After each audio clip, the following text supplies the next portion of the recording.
The following tale was written in an age when superstition still lingered, and reason was not always a comfort. Welcome. Tonight's story is another classic unsettling tale from Joseph Le Fanu's anthology A Stable for Nightmares, named Catherine's Quest. Imagine to yourself an old, rambling, red, brick house with odd corners and gables here and there, all bound and clasped together with ivy, and you have Craymoor Grange.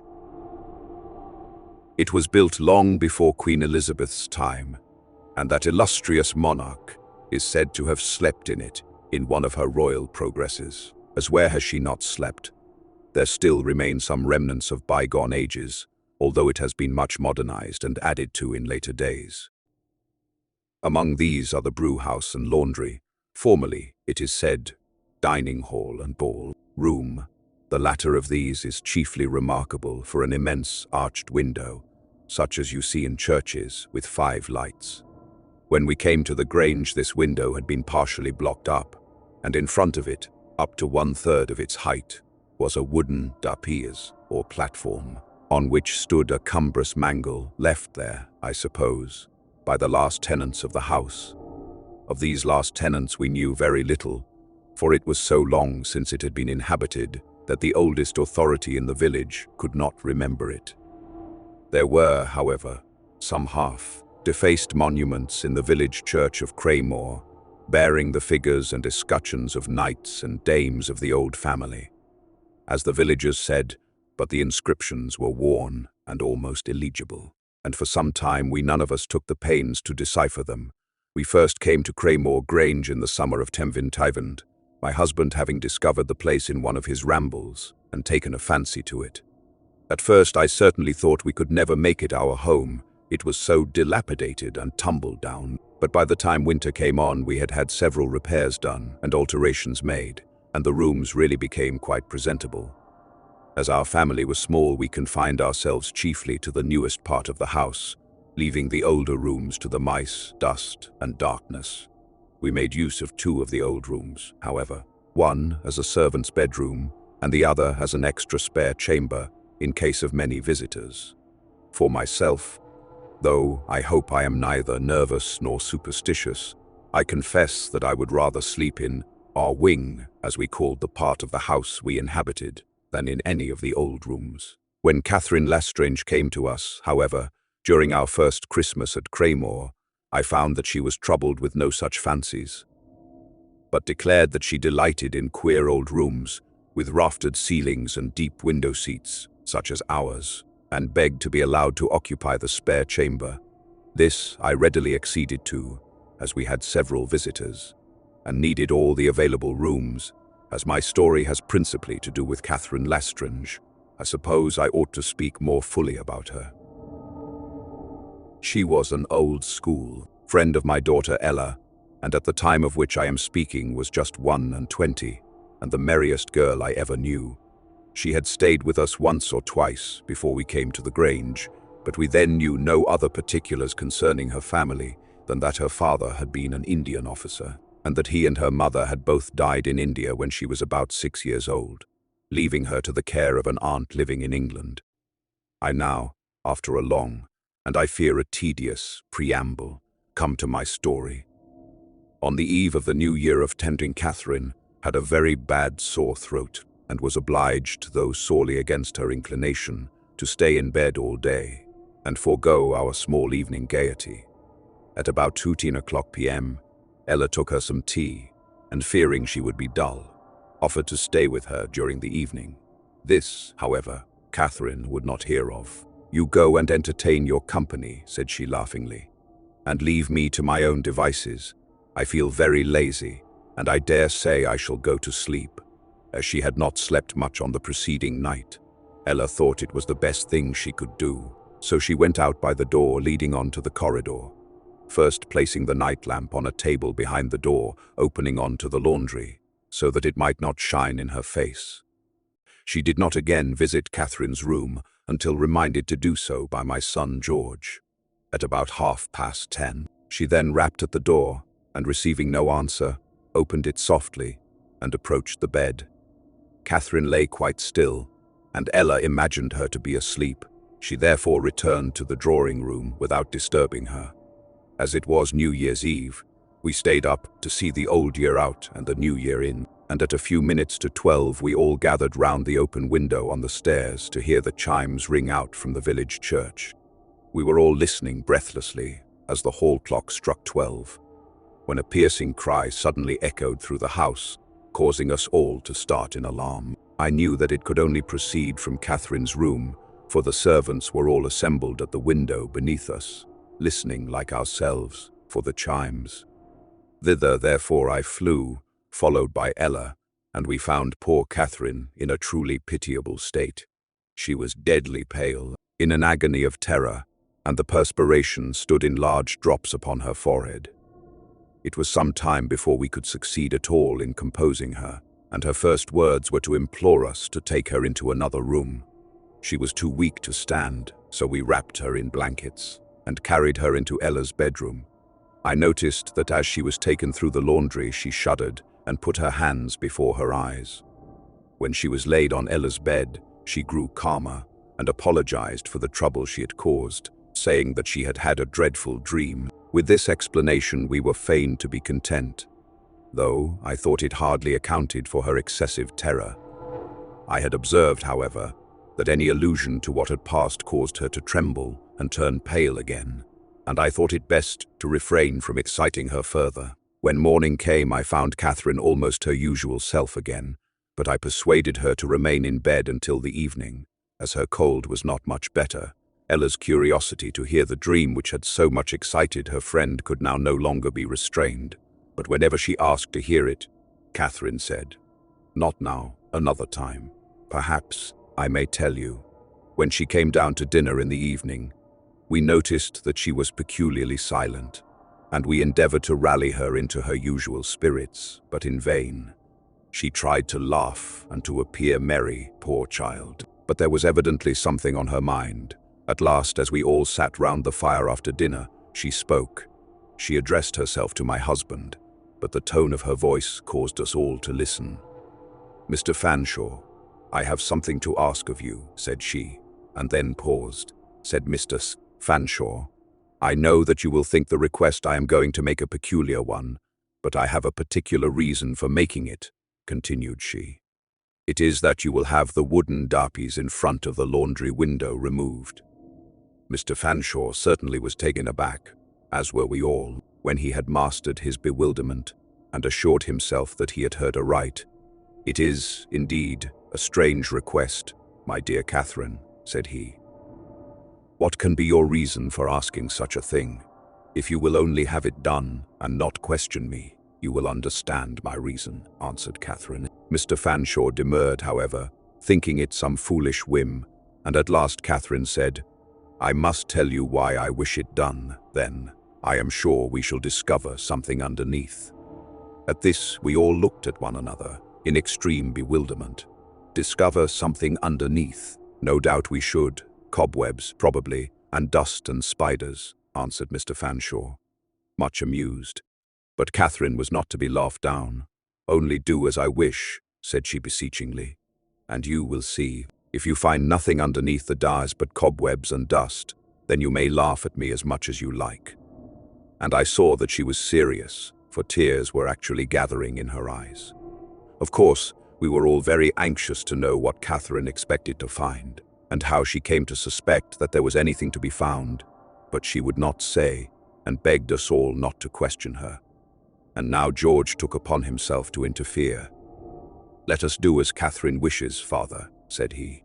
"The dars spoils the laundry, and would be much better away." "Well, well," said Mr. Fanshawe, "do as you like, only I shall expect my share of the treasure that is found. And now," added he, "you must have a glass of wine to warm you, Catherine, for you look sadly pale, child." Here the conversation changed, though we often alluded to the subject again during the evening. The next morning, the first thing in all our thoughts was Catherine's singular request. I think Mr. Fanshawe had hoped she would have forgotten it, but such was not the case. On the contrary, she enlisted George's services the first thing after breakfast to carry out her design, and they left the room together. accompanied by Ella. It was a snowy morning, and Mr. Fanshawe was obliged to be away from home all day on business, so I was quite at a loss how to entertain my numerous guests successfully. Happily for me, however, the mystery attendant on the removal of the dust in the laundry charmed them all, and I have to thank Catherine for contributing to their amusement much better than I could possibly have done. Not long after the disappearance of Catherine, Ella, and George, a message was sent to us in the drawing room requesting our presence in the laundry, and on all flocking there with more or less eagerness, we found a fire burning on the old-fashioned hearth, and chairs arranged round it. It appeared that with the help of Sam, our factotum, who was a kind of jack-of-all-trades, George had succeeded in loosening the planks of the dais, which, although strongly put together, were rotten and worm-eaten, and that we were now summoned to be witnesses of its removal. We found Catherine trembling with a strange eagerness, and her face quite pale with excitement. This was shared by Ella and George, and judging by the important expression on their faces, I fancied they were let further into the secret than anyone else. We all sat down in the chairs placed for our accommodation, and the wild whistling of the wind in the huge chimney, together with the sheets of snow which darkened the window panes, enhanced the mystery of the whole affair, while George and his coadjutor worked lustily on. At length, after a great deal of panting and puffing, George was heard to exclaim, "Now for the tug of war," and there followed a minute's pause, and then a crash as the loosened planks were torn asunder, and a cloud of dust enveloped both workmen and spectators. Involuntarily, we all started forward, and a moment of the direst confusion ensued, during which the boys of our party greatly endangered their limbs among the broken boards.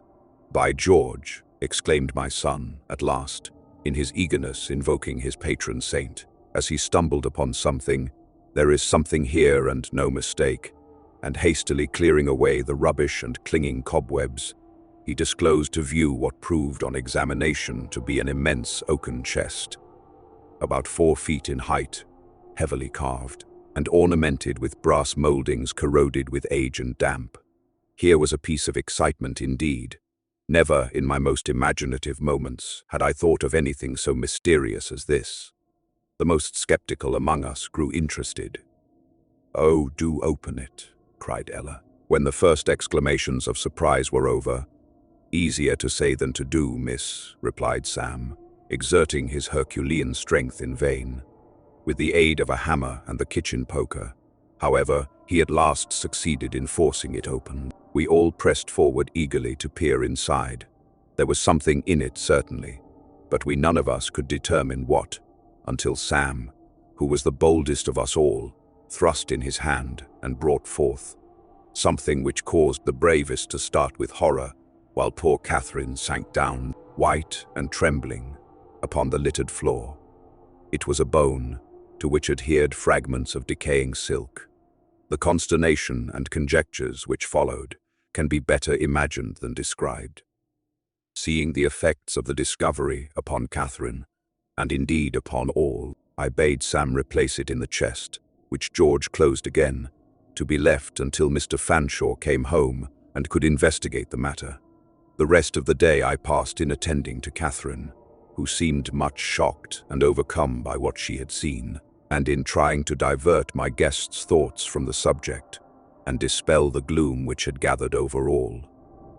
In this I succeeded only partially, and never did I welcome my husband's return more gladly than on that evening. On his arrival, I would not let him be disturbed by the relation of what had happened until he had finished his dinner, and it was not till we were gathered as usual round the fire that George related the whole story to him. When he ended, the two gentlemen left the room together, in order that Mr. Fanshawe might verify by his own eyes what he would hardly believe. They were some time gone, and on their return I noticed that my husband held in his hand an old piece of soiled parchment, with mouldy seals affixed to it. "We certainly have discovered much more than I thought for, Catherine," said he, "and possibly more than you thought for either." Here he paused for her to reply, but she did not. "The bones are most probably those of some animal," added he.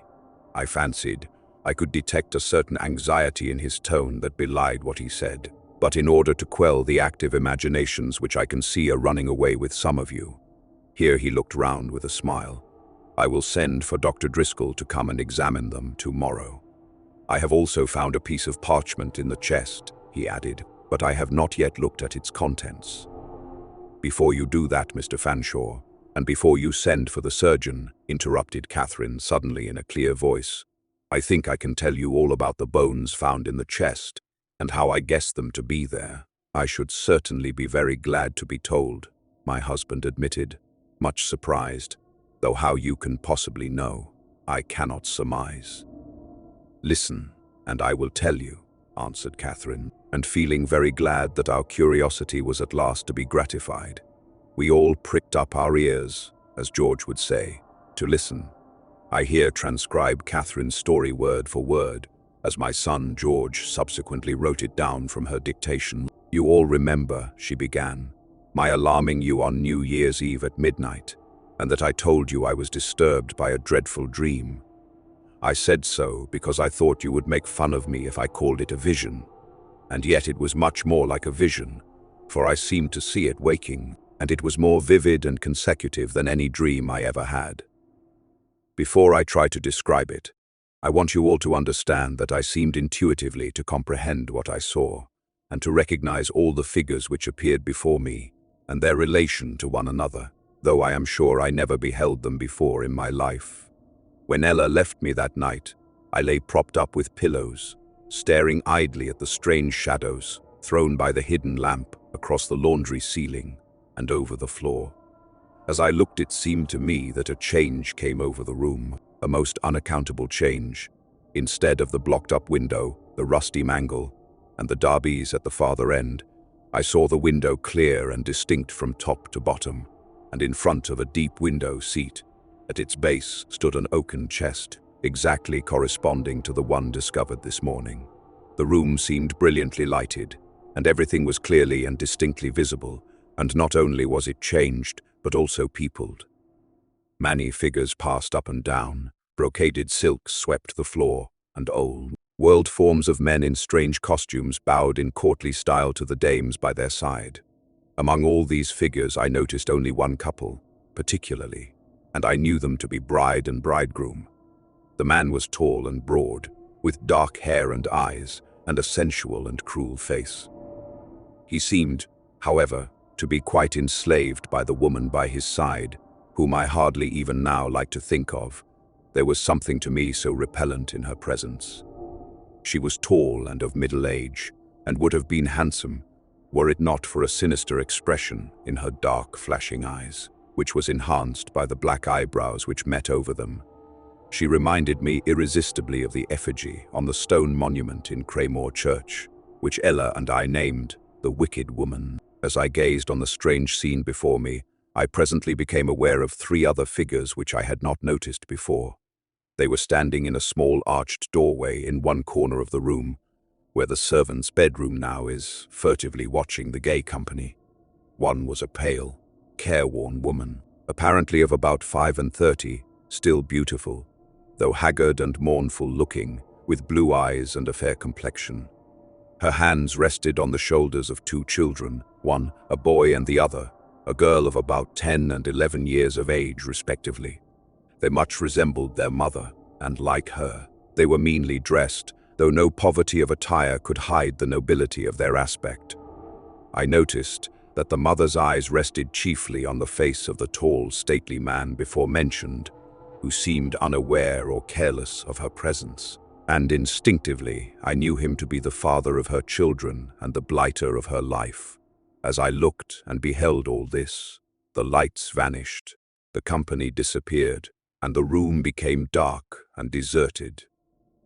No, not quite deserted, for I presently distinguished, seated on the window seat by the old oaken chest, the fair woman and her children again.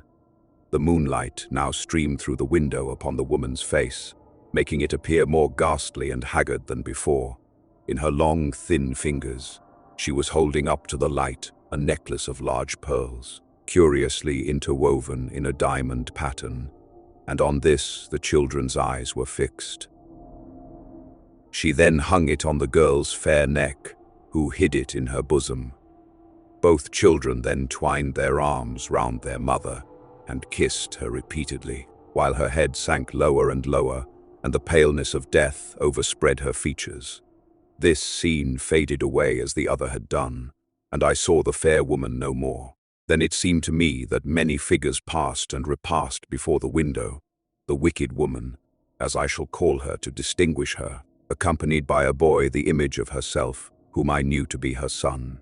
He was apparently older than the fair-haired children, who also passed to and fro, attired as servants, and generally employed in some menial work.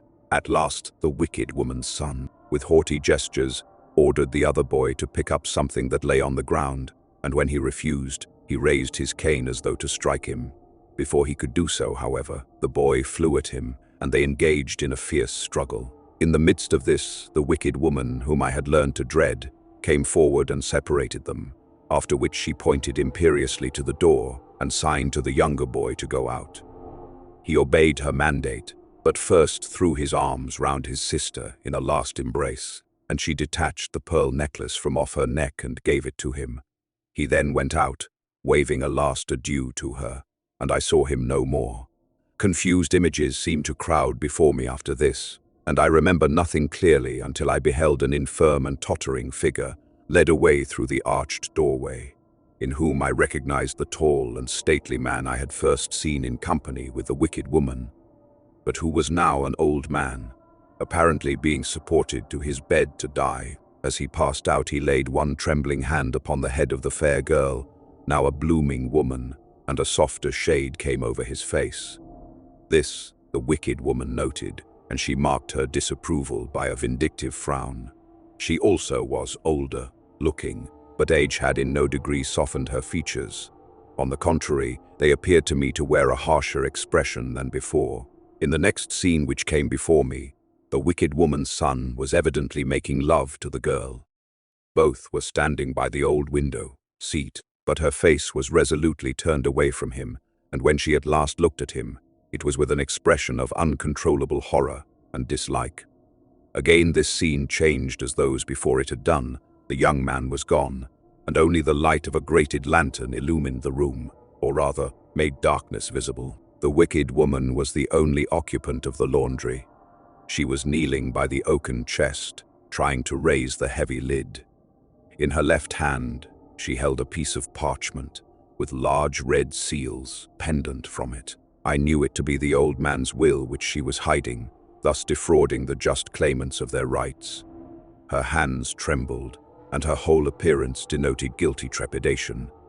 At length, however, the lid was raised, but just as she was about to replace the parchment in the chest, a figure glided silently from a dark corner of the window seat and confronted her.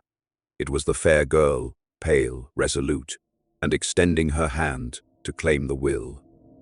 After the first guilty start, which caused her to drop the parchment into the chest, the wicked woman hurriedly tried to close the lid.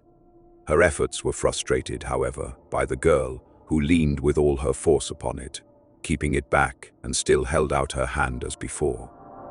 There followed a pause, which seemed to me very long, but which could in reality have only lasted a minute.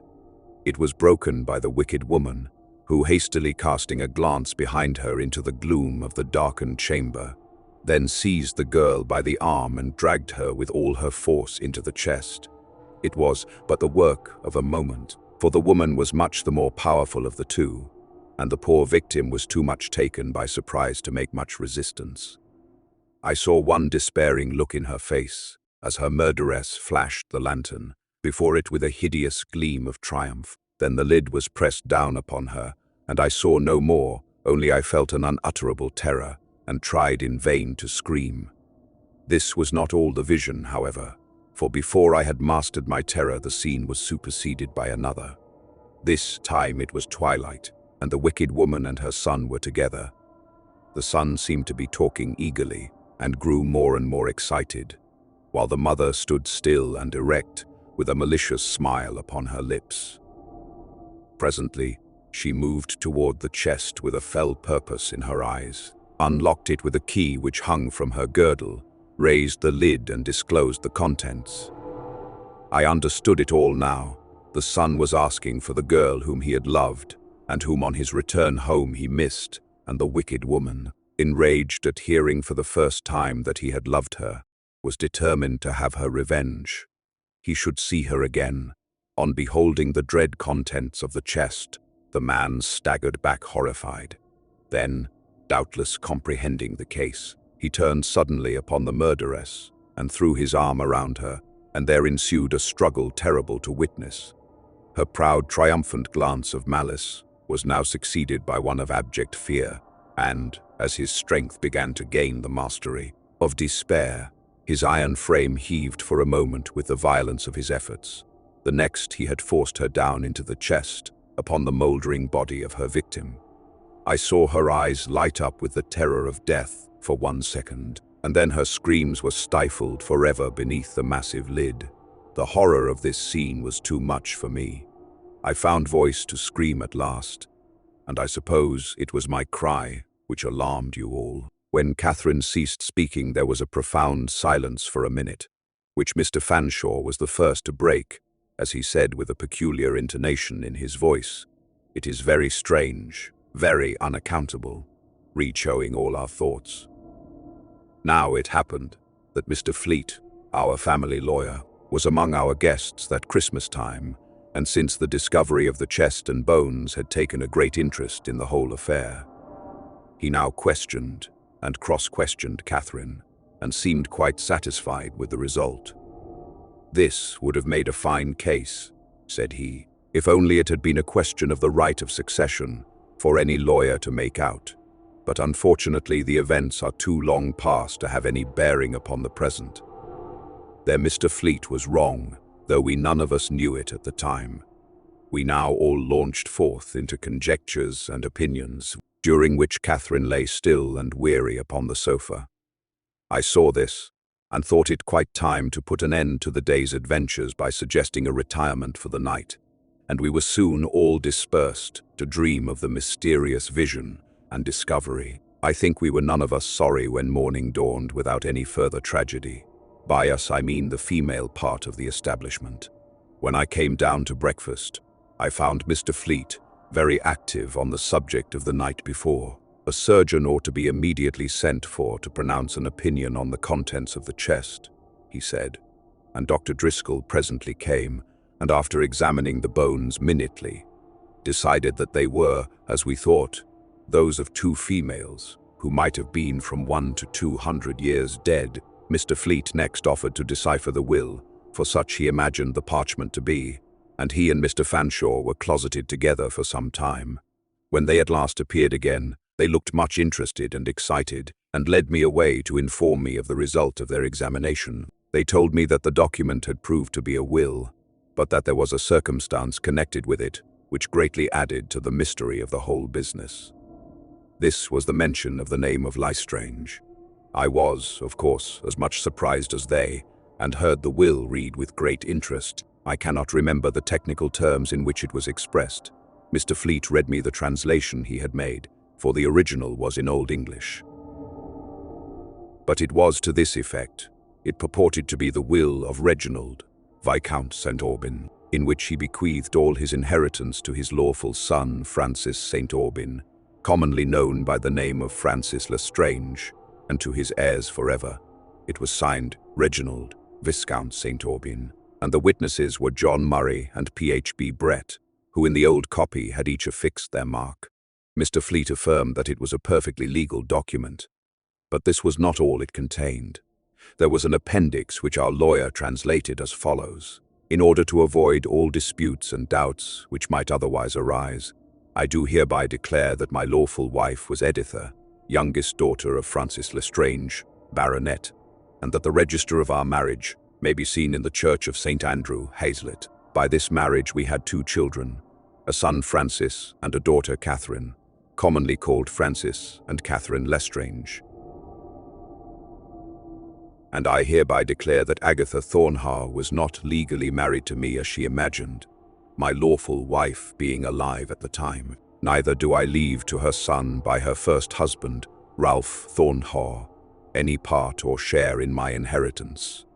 Both the will and the writing at the foot of it were dated the foot of ith of May. This accumulation of mysteries caused me for a time to feel quite bewildered and unable to think, but Mr. Fleet was in his element. "Here is a case worth entering into," said he, and he further went on to state that he had no doubt that the estranges mentioned in the will were our Catherine's ancestors, the Christian names being similar, rendering it more than probable.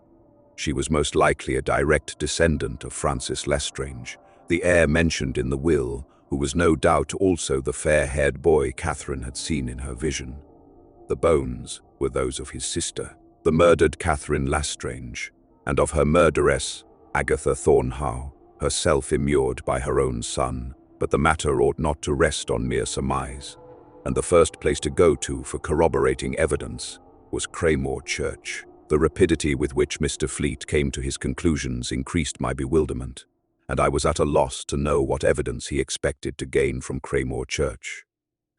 He reminded me, however, of Catherine's statement that the wicked woman of her vision resembled the effigy on the monument there. Thither, then, the lawyer repaired, accompanied by Mr. Fanshawe and George. It was thought best to keep the sequel of the story from Catherine and the others, until it was explained more fully, as Mr. Fleet boldly affirmed it should be. I awaited anxiously the result of their researches, and they exceeded, I think, even our good investigators' hopes. Not only had they deciphered the inscription round the old monument, but with leave from the clergyman and the assistance of the sexton they had disinterred the coffin and found it to be filled with stones. I am aware that this was rather an illegal proceeding, but, as Mr. Fleet was only acting in amateur and not professionally, he did not stick at trifles.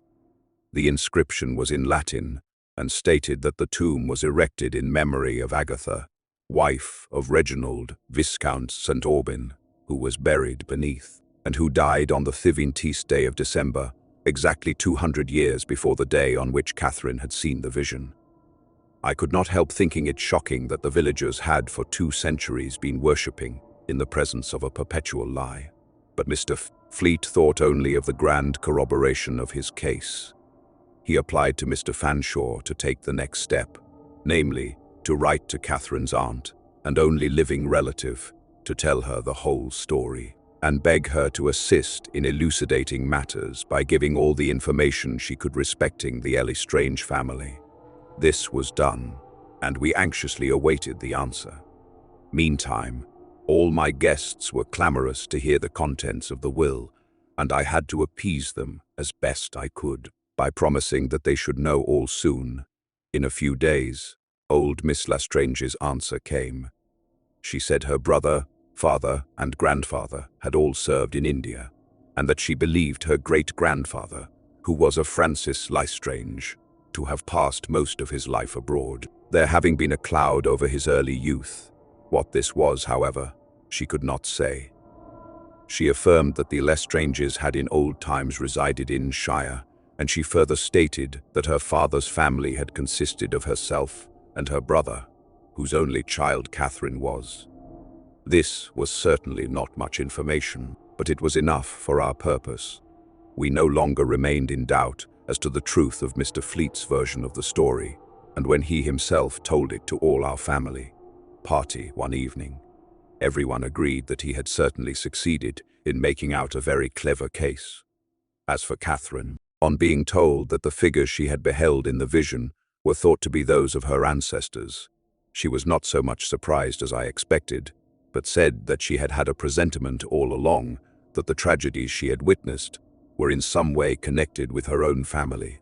I must not forget to say that on ascertaining that the parish church of Hayslet was still standing, we searched the register, and another link of evidence was made clear by the finding of the looked-for entry. There remains little more to be told. The charge of the old will was committed to Mr. Fleet, and Catherine's story has been carefully laid up among the archives of our family. I say advisedly of our family, for the line of the Lestranges, alias St. Aubyn's, has been united to ours by the marriage of Catherine to my son George, which took place in 15. I who write this am an old woman now, but I still live with my son and daughter-in-law. George has bought Craymoor Grange, thus rendering justice after the lapse of 2 centuries, and restoring the inheritance of her fathers to the rightful owner. I have but one more incident to relate, and I have done. A short time ago, old Miss Lestrange died, bequeathing all her worldly possessions to Catherine. Among these were some old family relics. Catherine was looking over them as George unpacked them, and she presently came to a miniature of a young and beautiful girl with fair hair and blue eyes, and a wistful expression, and with it a necklace of pearls strung in a diamond pattern. On seeing these, she became suddenly grave, and handing them to me, said, "They are the same, the young girl, and the pearl necklace I told you of." No more was said at the time, for the children were present, and we had always avoided alluding to the horrible family tragedy before them. But if we had still retained any doubt about its truth, which we had not, this would have set it at rest. If you were to visit Craymoor Grange now, you would find no old laundry. The part of the house containing it has been pulled down, and children play and chickens peck it on the ground where it once stood.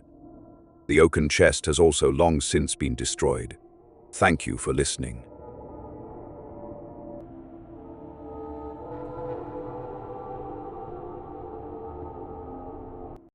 Thanks for listening to Hearthside Horrors. Please note that the narration in today's episode was produced using high-fidelity synthetic narration. Sleep well.